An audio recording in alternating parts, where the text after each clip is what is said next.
Chapter 5, page 47, the first lesson. Please, Mr. Eddie pleaded. I didn't know. Believe me. God help me, I didn't know. The blue man nodded. You couldn't know. You were too young. Eddie stepped back. He squared his body as if bracing for a fight. But now I gotta pay, he said. To pay? For my sin. That's why I'm here, right? Justice? The blue man smiled. No, Edward. You are here so I can teach you something. All the people you meet here have one thing to teach you. Eddie was skeptical. His fist stayed clenched. What? He said. That there are no random acts. That we were all connected. That you can no more separate one life from another than you can separate a breeze from the wind. Eddie shook his head. We were throwing a ball. It was my stupidity running out there like that. Why should you have to die on account of me? It ain't fair. The blue man held out his hand. Fairness, he said, does not govern life and death. If it did, no good person would ever die young. He rolled his palm upward, and suddenly they were standing in a cemetery behind a small group of mourners. A priest by the gravesite was reading from a Bible. Eddie could not see faces, only the backs of hats and dresses and suit coats. My funeral, the blue man said. Look at the mourners.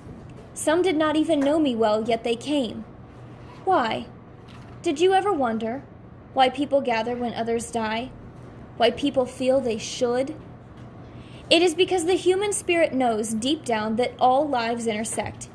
That death doesn't take someone, it misses someone else, and in the small distance between being taken and being missed, lives are changed.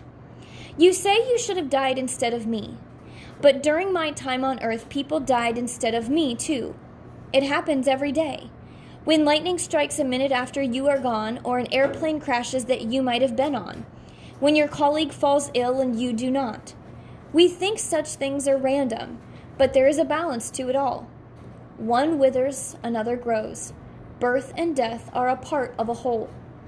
It is why we are drawn to babies, he turned to the mourners, and to funerals. Eddie looked again at the gravesite gathering. He wondered if he'd had a funeral. He wondered if anyone came. He saw the priests reading from the Bible and the mourners lowering their heads. This was the day the blue man had been buried all those years ago. Eddie had been there, a little boy, fidgeting through the ceremony with no idea of the role he'd played in it. I still don't understand, Eddie whispered. What good came from your death? You lived, the blue man answered. But we barely knew each other. I might as well have been a stranger. The blue man put his arms on Eddie's shoulders. Eddie felt that warm, melting sensation. Strangers, the blue man said, are just family you have yet to come to know. With that, the blue man pulled Eddie close. Instantly, Eddie felt everything the blue man had felt in his life rushing into him, swimming in his body. The loneliness, the shame, the nervousness, the heart attack. It slid into Eddie like a drawer being closed. I am leaving, the blue man whispered in his ear. This step of heaven is over for me, but there are others for you to meet. Wait, Eddie said, pulling back. Just tell me one thing. Did I save the little girl at the pier? Did I save her? The blue man did not answer. Eddie slumped. Then my death was a waste, just like my life. No life is a waste, the blue man said. The only time we waste is the time we spend thinking we are alone. He stepped back toward the gravesite and smiled, and as he did, his skin turned the loveliest shade of caramel, smooth and unblemished. It was, Eddie thought, the most perfect skin he had ever seen. Wait, Eddie yelled, but he was suddenly whisked into the air, away from the cemetery, soaring above the great gray ocean. Below him he saw the rooftops of Old Ruby Pier, the spires and turrets, the flags flapping in the breeze. Then it was gone. Sunday, 3 p.m.